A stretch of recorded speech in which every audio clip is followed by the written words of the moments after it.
Today we're here with Clay with his new BMW CE04, and he's going to talk to us about this bike.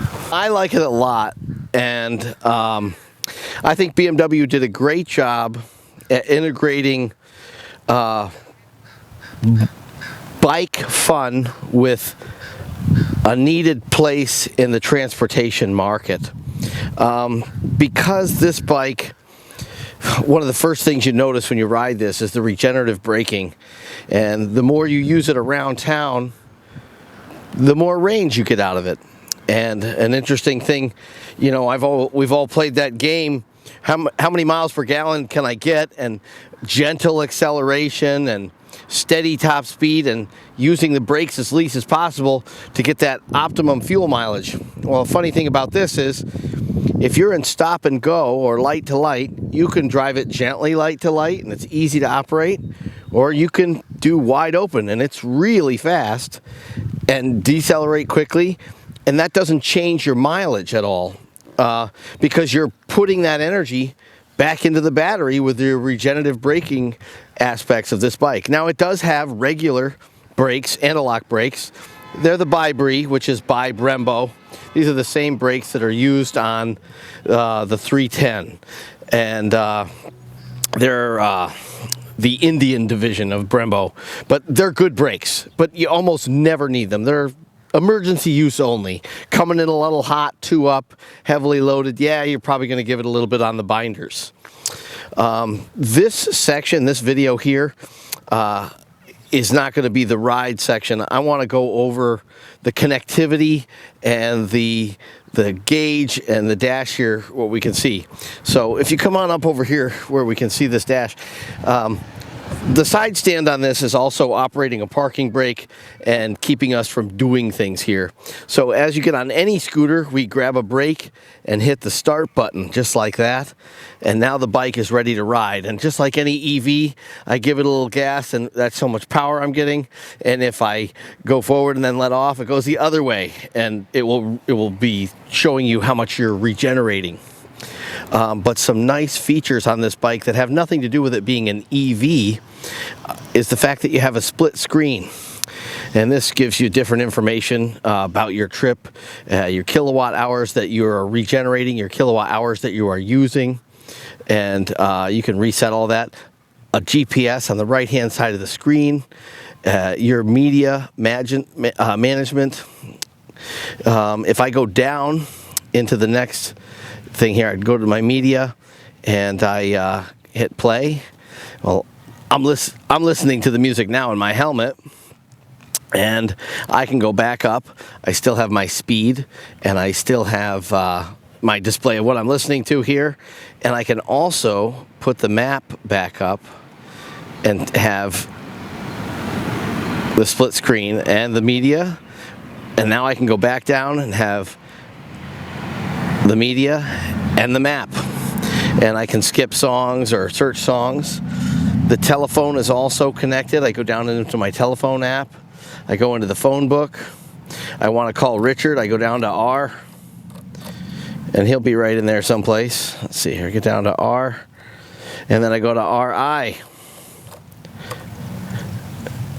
and then I go to Richard. Where is he? No, it's one of these Richards. Maybe I didn't put it in. Anyway, you can see how I can sift through the different names there. Any number of taps on this will always bring us back to the home screen, no matter where you are in the menu. So the menu's awesome. The map is awesome.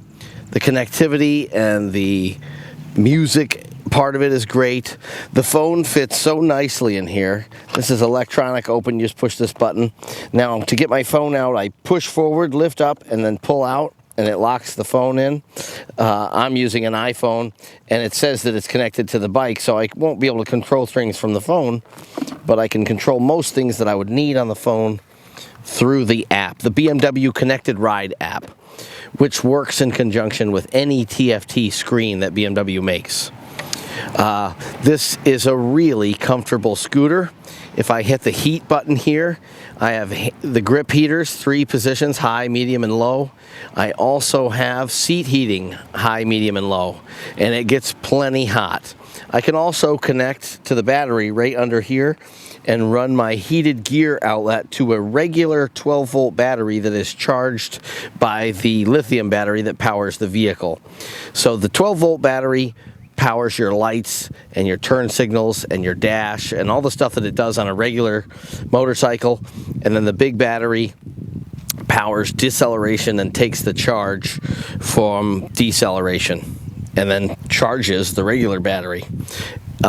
If you let the vehicle sit, it will top off the battery. I think it's every 45 minutes. It will make sure that the battery is fully charged. Kind of doing what Honda did. Honda went after bicyclists and people who walked, and they brought in quiet, friendly motorcycles in the 60s. And it wasn't for the badass biker, it was for everyone to move around on, and Honda, you know, built their name on that.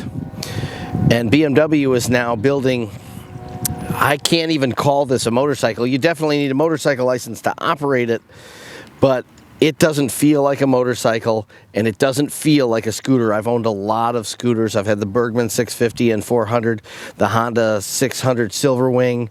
I've had the Majesty. I've had a T-Max 500. They're all great machines in their own way. This is absolutely, bar none, much better handling, more comfortable. This is so flickable for slicing and dicing traffic and carving corners.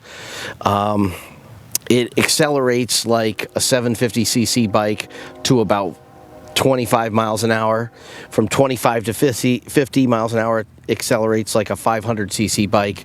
And from 50 to 80, it accelerates like a 300cc bike. So the power is all there in the bottom. Light to light, it's awesome. You can embarrass people with it, it's fun. But it's quiet, it's simple, it's easy. I can't imagine an easier two-wheeled vehicle to operate that isn't powered by the person. Anybody who can ride a bicycle can ride this. The throttle is so gentle and so sensitive. If I just move my hand a little bit, it's already starting to pull, but we're in the grass. But look how slow I can go. I can just, as long as I'm gentle and easy with my hand, I can take off super easy. So it has ride modes, and it has ABS Pro. So lean angle, IMU sensor, braking, you know, too much front brake in a corner, it's not going to let that happen. But it has dynamic economy mode, which is, you know, it drops down your full throttle. See it bringing, that's my throttle right there. It's a limiter, and it softens the juice. And then you have rain mode, road mode, and then back to, you know, fun, which is dynamic. This is how much it can regenerate. So if you're slowing down and your regen is maxed out and you still have to hit the brakes, well, that means you are not saving energy. You're throwing it away on brake heat. And if you're riding it really, you come into a place hot, you got to use the brakes. You know, it just is what it is. But you learn to ride this thing in a way so that you brake as much as you can with the throttle, because when you're off the throttle, it has very, very heavy engine braking. It's, well, motor braking, and it's designed in so that you're recharging the battery. So I need to use this because just to coast, you have to hold it just off idle. You know, it won't coast. If you let off all the way, it won't coast. So you have super long, right? It's as long as our R18 Cruiser. It doesn't feel long at all. Most long wheelbase motorcycles are not very flickable, and they're real stable at highway speeds because of that length. This doesn't feel that way at all. If you didn't know that it was a long wheelbase bike, after riding it without looking at it, you would never guess. It feels very flickable and fun. This point in time, the competitors are not very many, because Zero, who I would think is doing a very good job with electric motorcycle technology and has been around a long time, I think well over 10 years now, the Zero has been at it. They can't touch it because it's so inexpensive. This bike, fully equipped, is about $15,000.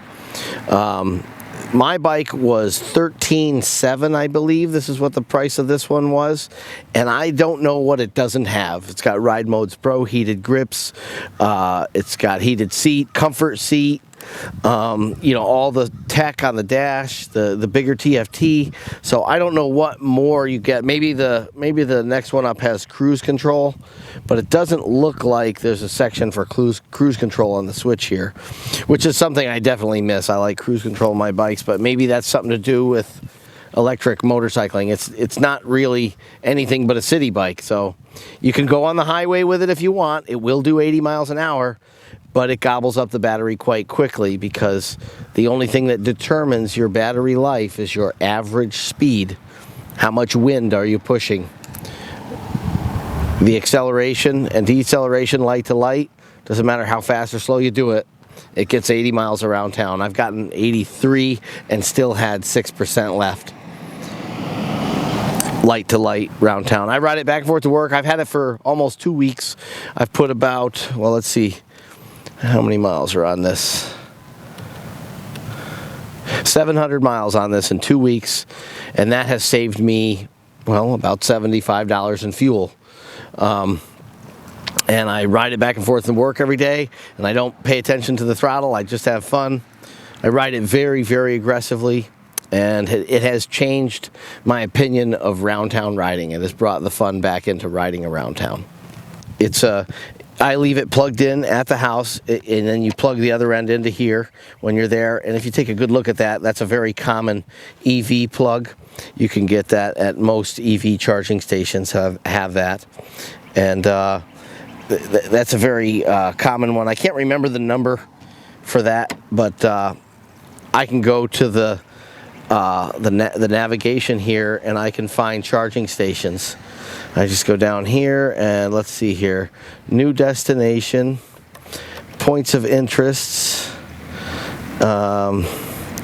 near me, charging station. It's updating. So these are all charging stations, and this Blink charging station right here, I've been there. I tried it out, you know, for a couple of seconds, just to go through the motions. But there's lots of them. They're everywhere. But I gotta say, I always charge it at home, and I'm getting 20 miles per 12 cents. That's kilowatt hour math. I'm getting, let's see here, what is it? 8.8 kilowatts.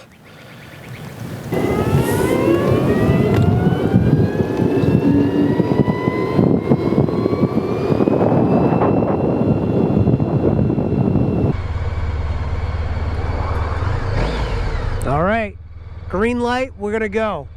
This is a 0 to 60 of these two bikes. I should just keep it in first gear.